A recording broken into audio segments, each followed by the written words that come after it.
Salut à tous, ici Adrien D. Nous voici dans la 9e partie consacrée à CentOS 8 et la série sur LAMP. Après avoir vu comment installer le serveur de base de données, on va voir ensemble comment sauvegarder et restaurer nos bases de données. Autant sauvegarder un site web, c'est des fichiers, donc on fait une archive tar et l'affaire est réglée. Ou on peut faire une commande R5 vers un autre endroit et c'est réglé.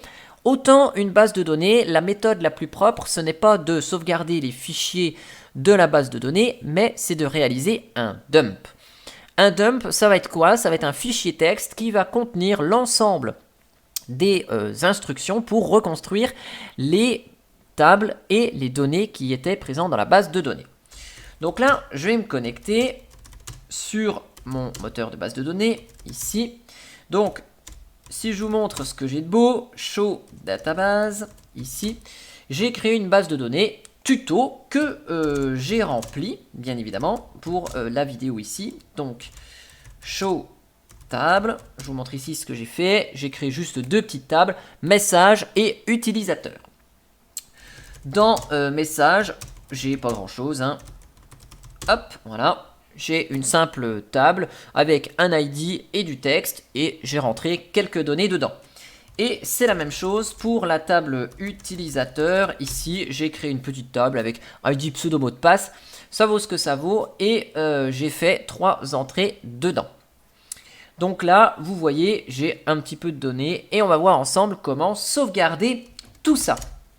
Alors, pour faire un dump, on va utiliser une commande qui s'appelle MySQL dump ici. Et par défaut, elle envoie le texte sur la console. Donc on verra que dans certains cas, ça peut être assez pratique, vous allez voir. Donc on fait MySQL dump, on spécifie l'utilisateur, on lui dit -p le mot de passe, et on lui spécie le nom de la base de données à sauvegarder. Donc ici, tuto par exemple. Si je fais juste ça, vous allez voir, ça affiche le tout à l'écran. Donc vous voyez, ce sont tout simplement des instructions pour recréer la table message, donc la supprimer, la recréer, et insérer les données dedans. Et il fait ça pour l'ensemble des tables de la base de données utilisateur de la même manière. Donc, je vais aller dans le dossier SQL ici, j'ai créé un petit dossier SQL pour ranger ça pour cette vidéo. Donc forcément, vu que ça sort sur la console, eh bien qu'est-ce qu'on fait? On redirige dans un fichier backup tuto.sql par exemple.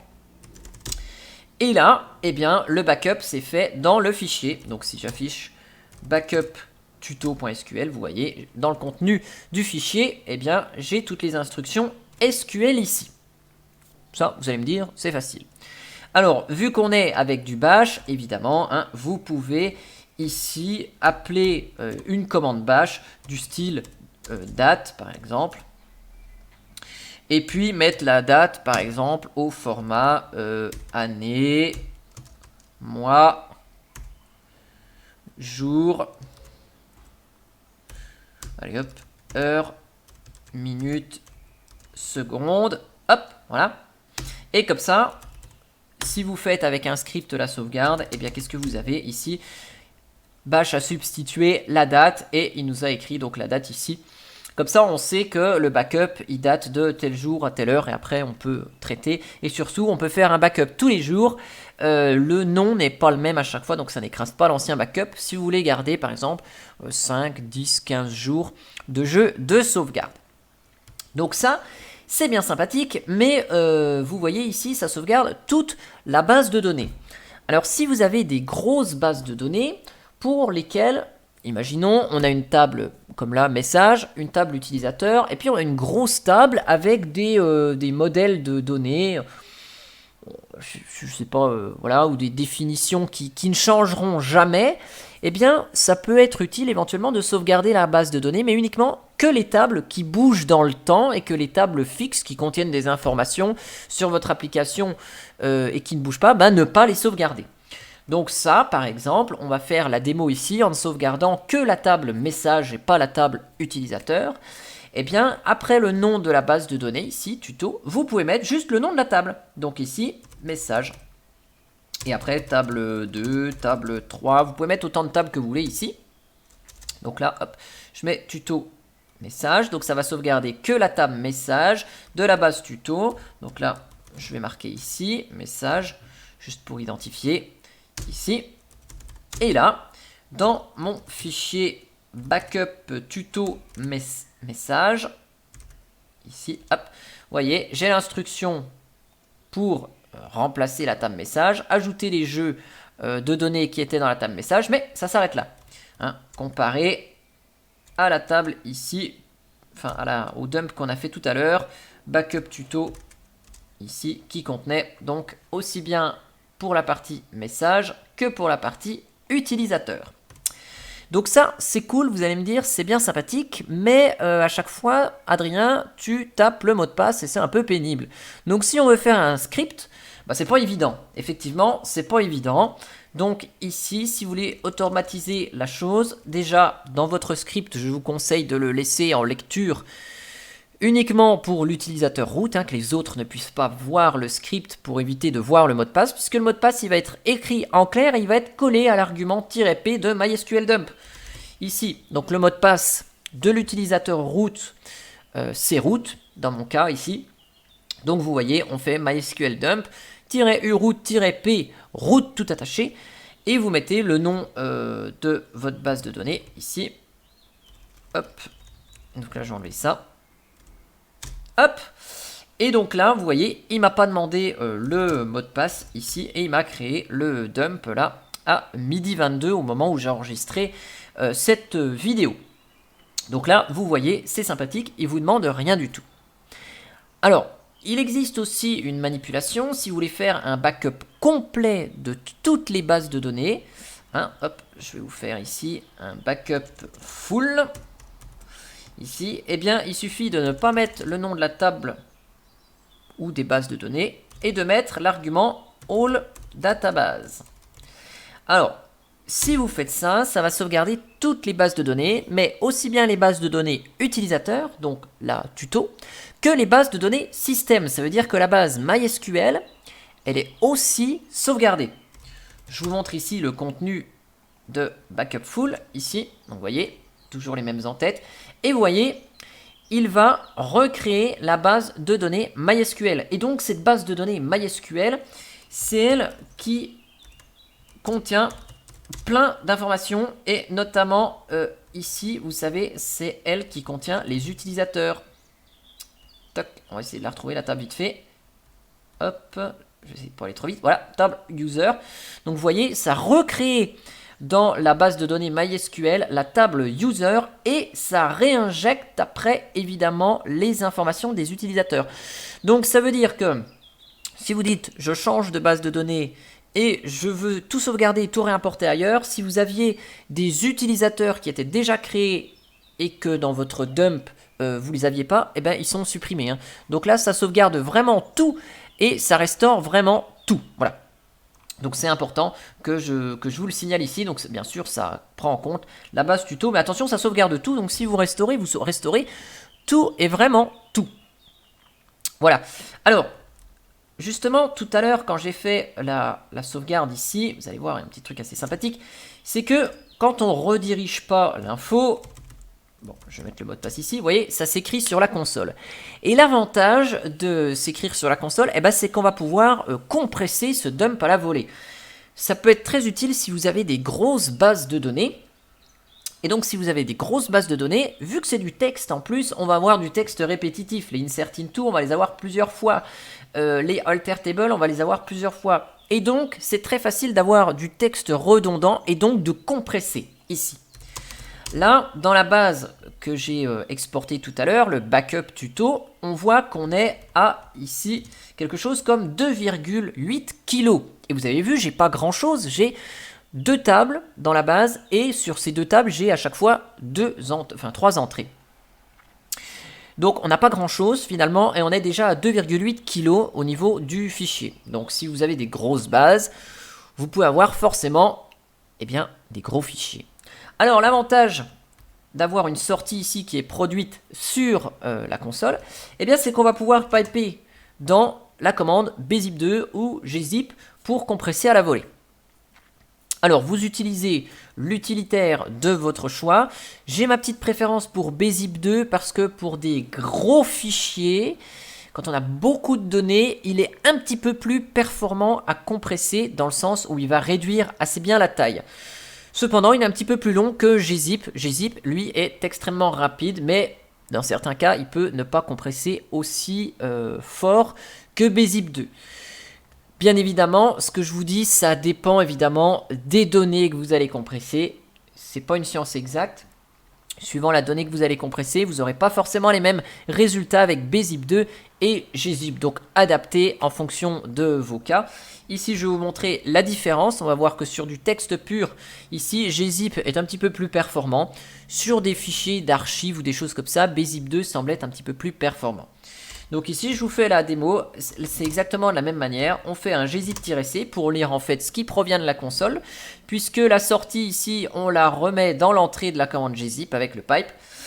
Donc là, on lit directement et on redirige dans backup, ici, tuto.sql.gz. Alors vous mettez l'extension que vous voulez, vous pouvez ne pas mettre d'extension. Je prends toujours l'habitude de mettre .sql.gz pour savoir que c'est un fichier SQL qui a été compressé avec gzip. Je vous fais la même avec bzip 2. Donc là, il n'y a vraiment pas beaucoup de... Il n'y a pas beaucoup de données, hein, donc c'est très rapide à compresser. Bzip 2, ça s'utilise de la même manière. Ici, bzip 2-c. Hop, voilà. Et donc là, ici, on a généré nos deux dumps. Donc vous voyez, non compressé, on a 2,8 kg. Compressé avec bzip 2, on est à 1,2 kg. Et compressé avec gzip, on est à 983, donc inférieur à 1 kg, hein, 983 octets. Voilà. Donc là, vous utilisez l'outil que vous souhaitez. Si vous avez une grosse machine, plein de CPU et une grosse base de données et que vous n'avez pas peur d'avoir des lenteurs durant le dump, vous pouvez utiliser des utilitaires comme lbzip 2 ou piczip qui vous permettent de compresser en multithread, puisque par défaut, bzip 2 et gzip ne compressent qu'en monothread, donc avec un seul de vos cœurs de votre processeur. Voilà, ça c'était la petite parenthèse sur la compression ici, voilà. Donc après vous allez me dire, c'est bien de sauvegarder, mais comment on restaure? Alors pour restaurer, c'est simple, on va utiliser la commande MySQL et on va lui passer le nom de notre backup, donc ici backup tuto. Bien sûr, on va faire quoi? On va lui préciser l'utilisateur à utiliser, toujours le mot de passe ici. Donc soit vous le mettez comme ça, il vous sera demandé, soit vous le mettez en dur. Donc souvent la restauration, elle n'est pas automatisée, je dis bien souvent. Et là, on met dans la base dans laquelle on doit faire la restauration. Donc là, je restaure ma base dans la même, c'est-à-dire la base tuto. Et là, si je mets mon mot de passe, c'est restauré. Alors, vous allez me dire, ouais, mais est-ce qu'on a le droit de le croire? Eh bien, regardez, on va ici se connecter.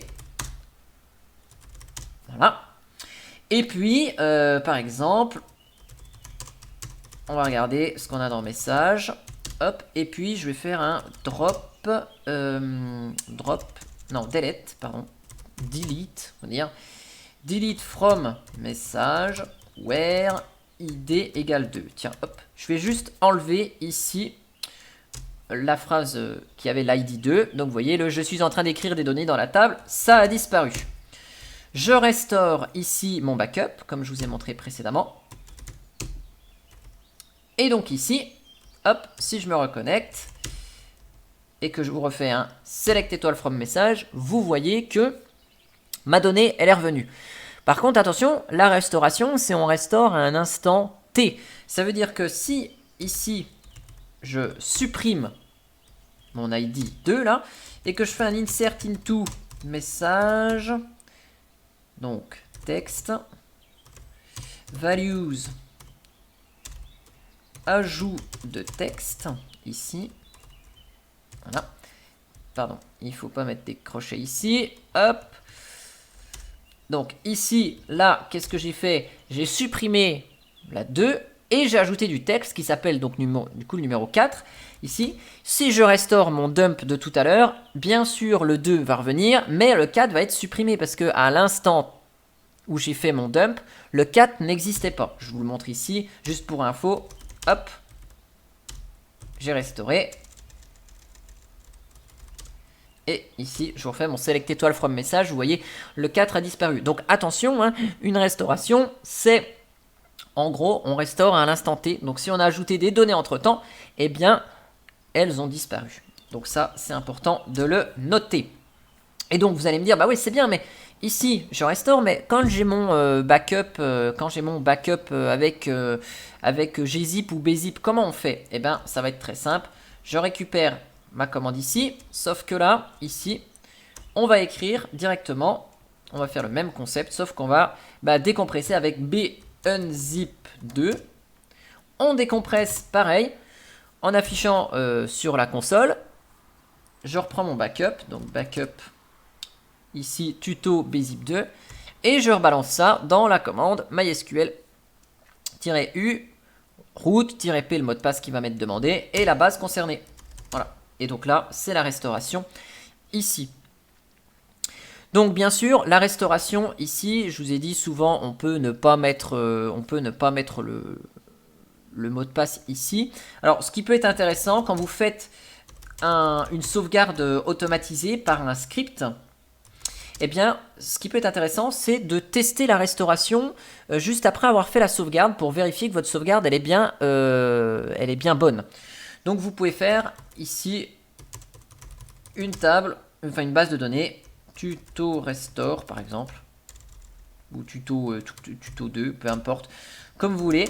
Et après, vous pouvez tester la restauration dans une autre base, hein, elle n'est pas obligée de s'appeler pareil.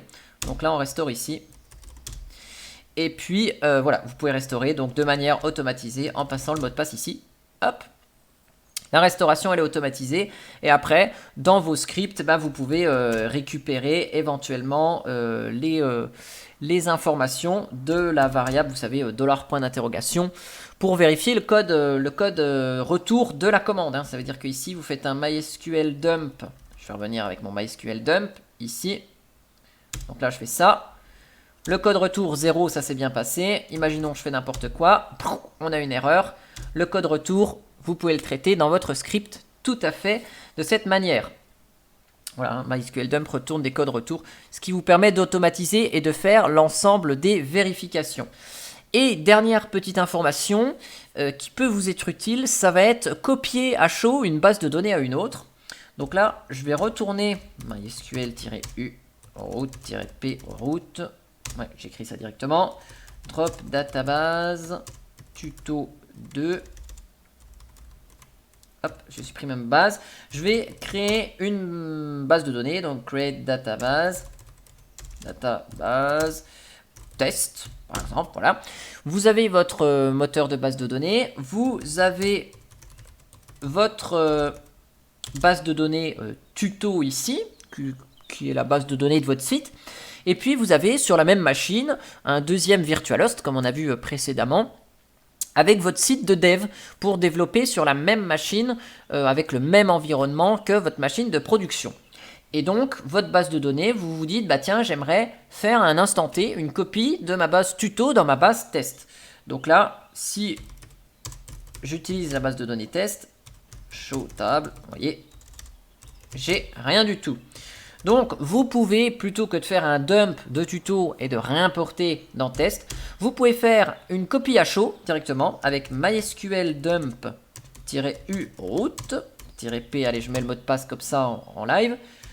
Vous mettez votre base à dumper et vous pipez et vous mettez mysql-u root-p root test. Voilà.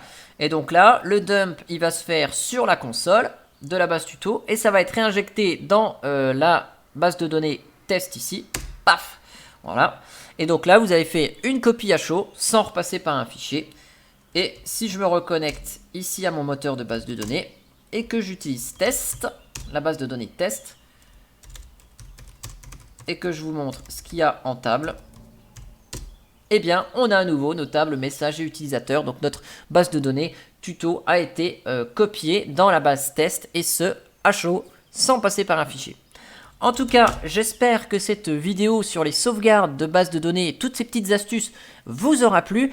Elle est assez longue cette vidéo, mais elle est relativement assez complète et je voulais vous montrer pas mal de petits trucs et astuces pour que ce soit non seulement utile dans cette série de vidéos, mais aussi utile dans d'autres cas, hein, si jamais d'autres personnes viennent rejoindre cette vidéo en cours de route et n'ont pas suivi la série, il y a quand même toutes les informations et ça fonctionne, ces commandes sur Debian, sur CentOS, sur Gentoo, sur d'autres serveurs évidemment.